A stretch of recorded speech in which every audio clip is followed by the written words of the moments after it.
कक्षा 9 के मेरे प्यारे विद्यार्थियों, बहुत बहुत स्वागत है आप लोगों का आज के इस नए वीडियो में। मेरे प्यारे विद्यार्थियों, अलंकार विषय पर हम लोग चर्चा करने के लिए आज उपस्थित हैं। चर्चा को आगे बढ़ाए इसके पूर्व ही मैं उन अपने सभी प्यारे प्यारे अच्छे विद्यार्थियों को, बहादुर बच्चों को धन्यवाद ज्ञापित करना चाहता हूं जो लगातार वीडियो देख रहे हैं और अपना नाम, क्लास और सेक्शन कमेंट बॉक्स में ज़रूर लिख रहे हैं। मेरे प्यारे विद्यार्थियों, आइए देखते हैं क्या है आज आप लोगों के लिए। आप देख सकते हैं कक्षा 9 और कक्षा 9 में विषय हिंदी भाषा और हिंदी भाषा में पाठ अलंकार की चर्चा है और अलंकार भाग 12 की चर्चा आज हम लोग करने वाले हैं।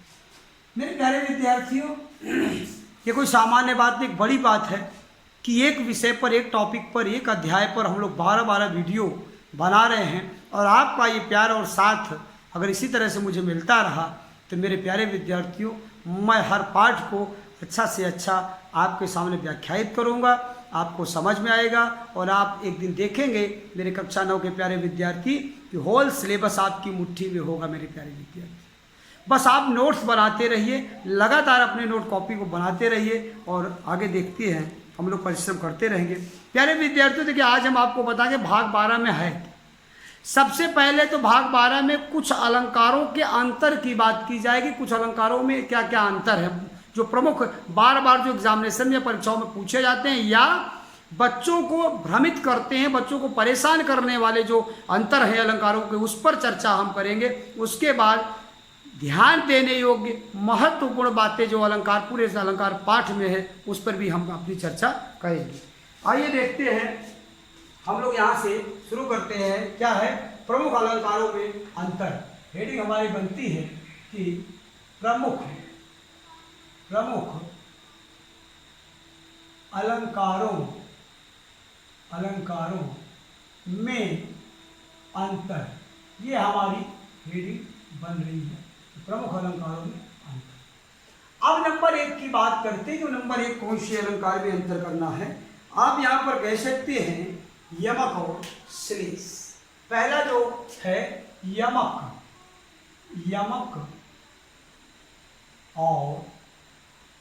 और श्लेष में अंतर, ये पहली बात होती है हमारी, पहला पॉइंट ये यमक और श्लेष में। दूसरा हमारा जो पॉइंट है, चर्चा जो हमारी होनी, उपमा और रूपक में अंतर हम स्पष्ट करेंगे। दूसरा क्या पॉइंट बनता है, उपमा और रूपक में अंतर।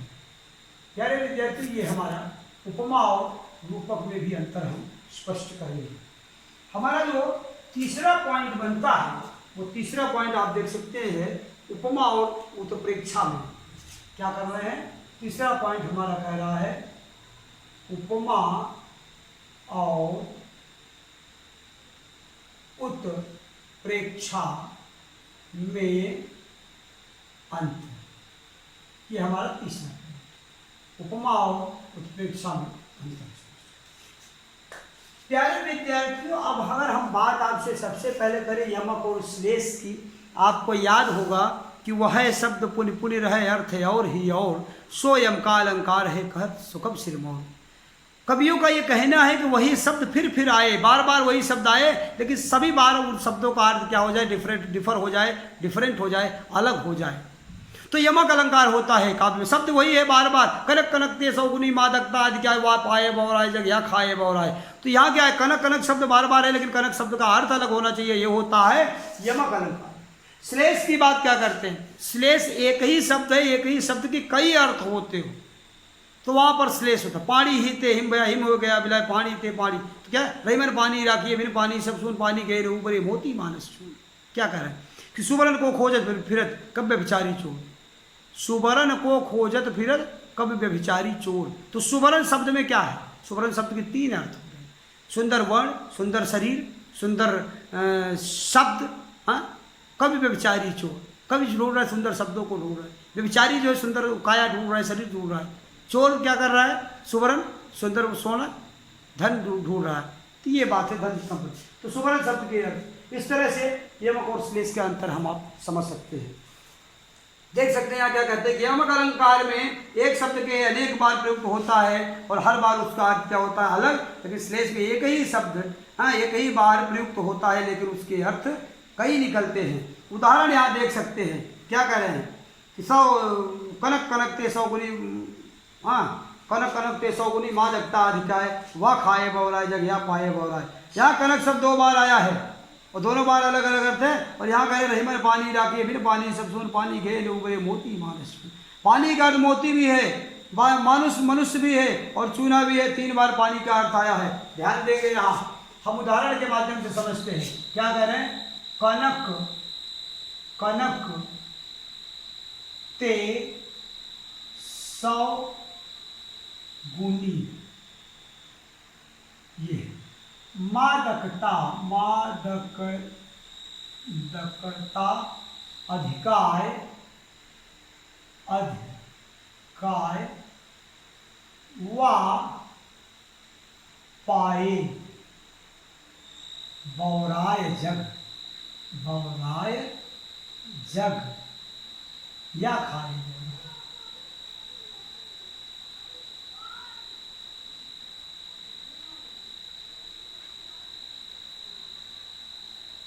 ये प्यारे विद्यार्थियों यमक अलंकार का उदाहरण है। इसका उदाहरण है यमक का उदाहरण। श्लेष क्या कह रहा है, श्लेष कह रहा है क्या कह रहा है कि सुवर्ण को खोजत फिर। दूसरा उदाहरण देख लीजिए, हम दूसरे उदाहरण की बात कर ले रहे हैं ब्लैक मार्कर से। क्या कह रहा है दूसरा उदाहरण, सुवर्ण को खोजत फिरत। सुवर्ण को क्या करके खोजत फिरत कवि व्यभिचारी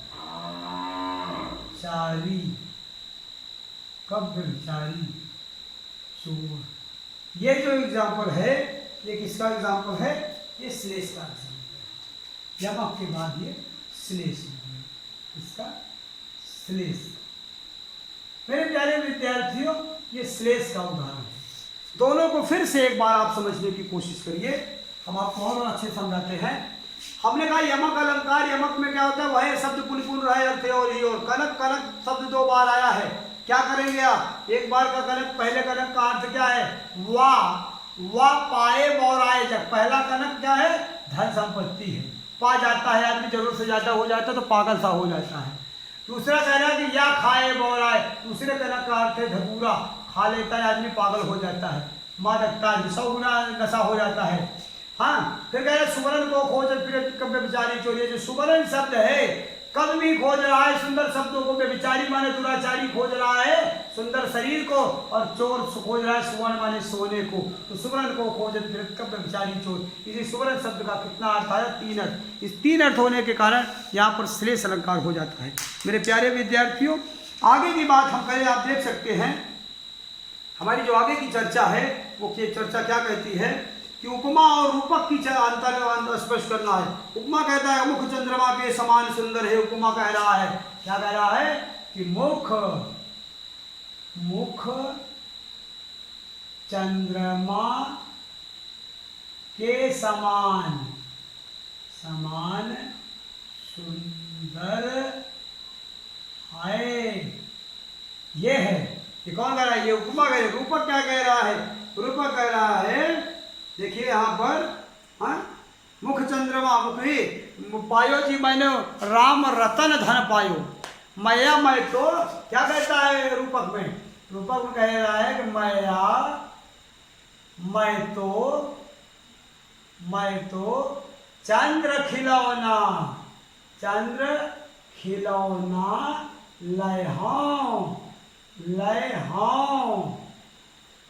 हे मान, मैं तो चंद्रमा खिलौना लूंगा। मुझे क्या है, चंद्रमा। जैसे बच्चा कहता मैं ट्रक लूंगा, मैं बस लूंगा, वो बच्चा कह रहा मैं चंद्रमा लूंगा। बात समझने की कोशिश कीजिए मेरे प्यारे विद्यार्थियों। यहाँ उपमा और रूपक में अंतर स्पष्ट करना है। उपमा क्या कहते हैं? उपमा का मतलब है तुलना करना, कंपेयर करना।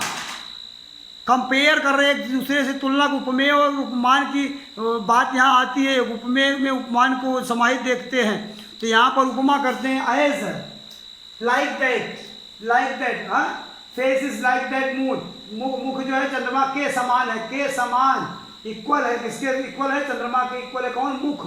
तो यहाँ पर क्या हो जाएगा? उपमा।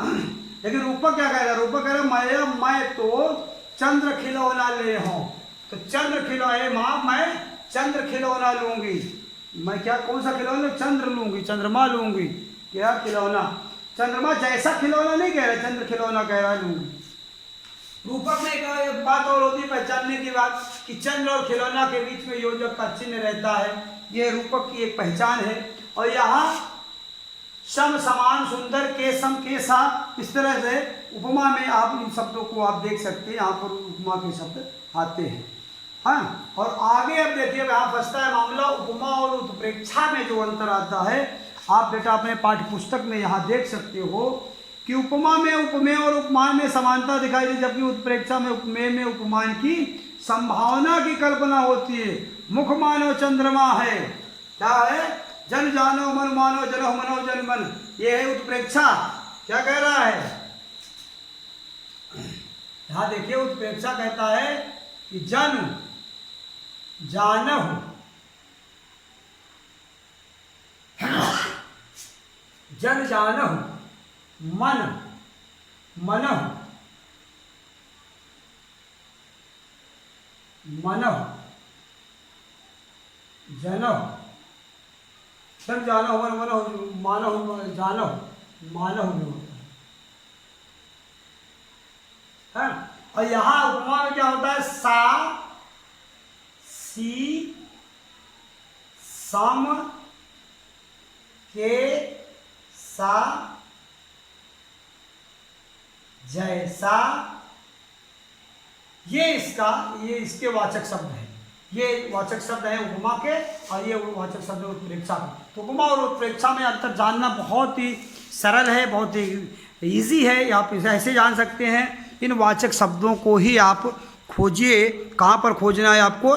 इन वाचक शब्दों को ही आपको खोजना रहता है काव्य में।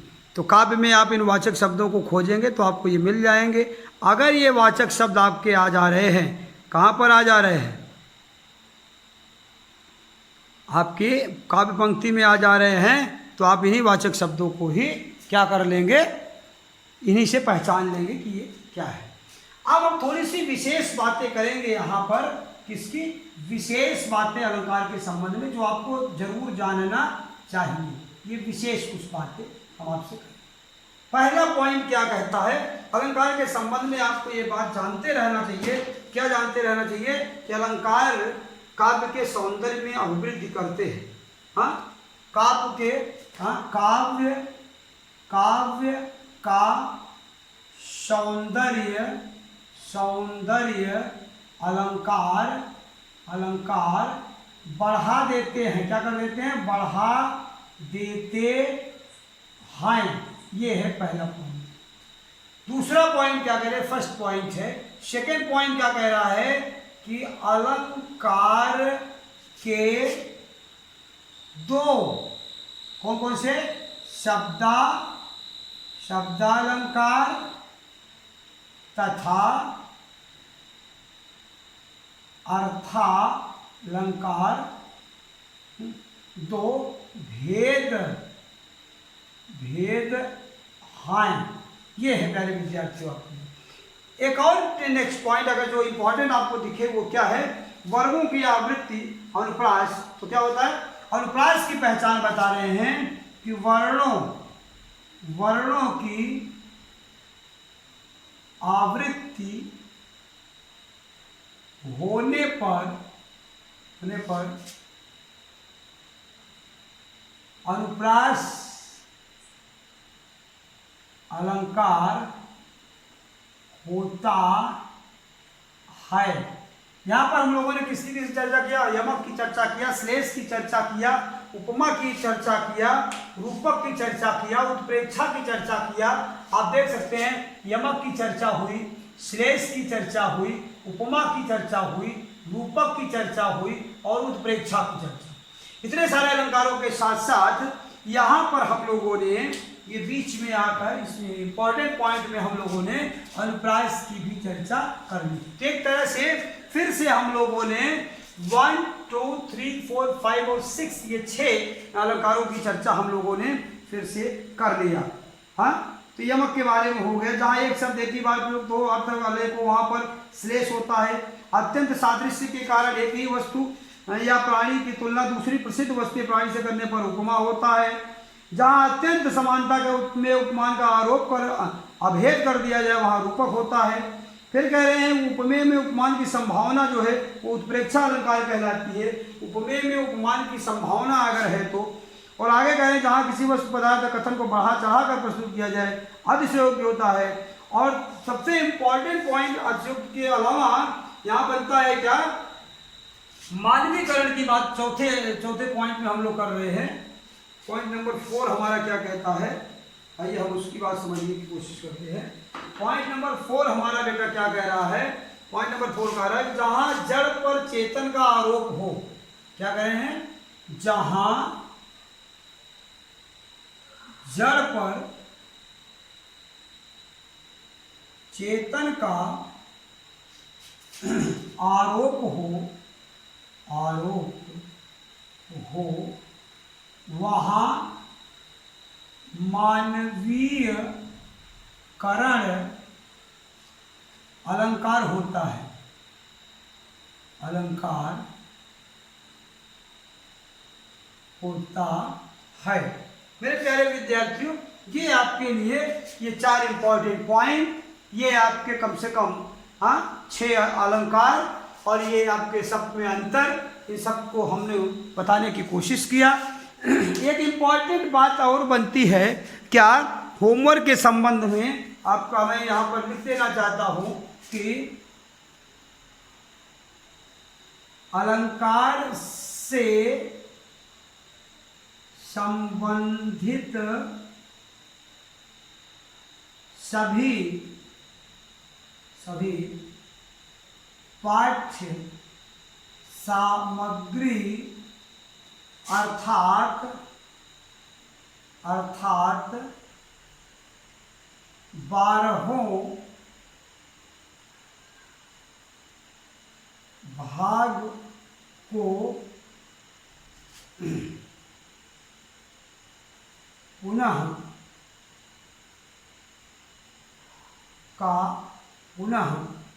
क्या करें, अवलोकन करें। ये एक मोस्ट इम्पॉर्टेंट पॉइंट आपके लिए बनता है। तो ये प्यारे विद्यार्थी समग्र अध्ययन हम लोगों ने करने की कोशिश किया। मैं आपको निश्चिंत कर देना चाहता हूँ इस बात से, आपको चिंता मुक्त हो जाना चाहिए कि यदि आपने अलंकार भाग 1 से लेकर 12 तक का अवलोकन कर लिया, पीडीएफ में भेजे गए अध्ययन सामग्री का आपने लिखित अपने पास लिखकर रख लिया, अपनी नोट कॉपी में, अपनी नोट्स कॉपियों में आपने हिंदी भाषा की कॉपी में हमारे द्वारा भेजे गए पीडीएफ के सभी मैटर को बना लिया और हमारे वीडियो को भी देख लिया, अपना नाम क्लास सेक्शन सब में लिख दिया, तो प्यारे विद्यार्थी फिर अलंकार के लिए आपको कहीं भटकने की, किसी से पूछने की ज़रूरत नहीं पड़ेगी। आप जब भी आपको कोई संशय हो, आप भाग के हिसाब से अलंकारों को फिर से अवलोकन करिए, देखिए। लेकिन प्यारे विद्यार्थी वीडियो आप देखिए और नोट्स जरूर बनाइए। सबसे इम्पॉर्टेंट है आपके लिए नोट्स बनाना। बिना लिखे आप याद नहीं कर सकते, आप तैयार नहीं कर सकते, चीज़ों को अच्छे से समझ नहीं सकते मेरे प्यारे विद्यार्थी। तो मेरा ये कहना है कि आप पूरा अध्ययन सामग्री बनाइए और मान लीजिए यदि आपको पीडीएफ मिलने में कोई दिक्कत है तो वीडियो आपके पास है, चैनल पर है। एक बार पीडीएफ गया, आपने डिलीट किया, कोई बात हो गई तो चैनल पर आपकी ये पड़ा हुआ है मैटर। बहुत बार ऐसा होता है कि मैं स्क्रीन के सामने से हट जाता हूँ, आप लोग इसको देखते हैं, क्लिक करिए, इसको स्क्रीनशॉट लीजिए, इसको आपका नोट्स बन जाएगा, इसको आप इसी से आप देखकर अपनी कॉपी में लिख लीजिए। बहुत सारे आइडिया, बहुत सारे तरीके हैं, कोई पढ़ना चाहे बच्चा तो बहुत सारे तरीके हैं। पहला होमवर्क कहता है कि अलंकार से संबंधित सभी पाठ्य सामग्री अर्थात 12 भाग का पुनः अवलोकन करें। दूसरा होमवर्क कहता है पढ़ाए गए पाठ का कम से कम 2 बार अवलोकन करें। इसको भी आप फिर से देखिएगा। पूरी अध्ययन सामग्री को आप अपनी भाषा की कॉपी में लिखें। ये मेरी ओर से ओरल होमवर्क है। तीसरा है दिए गए अभ्यास कार्यों तथा प्रश्नोत्तरों को लिख कर जाएगा। प्रश्नोत्तर का मतलब है ये जो अंतर स्पष्ट करने की बात है, इनकी परिभाषा भी आप अपनी पाठ्य पुस्तक से देखकर जरूर लिखिएगा। मैंने केवल उदाहरण देकर आपको समझाने की कोशिश किया है, बताने का प्रयास किया है, लेकिन आप अपनी नोट कॉपी में अपनी पाठ्य पुस्तक से देखकर अंतर स्पष्ट कर दीजिएगा, लिखिएगा जरूर, तो आपको एकदम से क्लियर हो जाएगा। प्यारे विद्यार्थियों, आज के लिए इतना ही। मिलते हैं नेक्स्ट वीडियो में, तब तक के लिए धन्यवाद।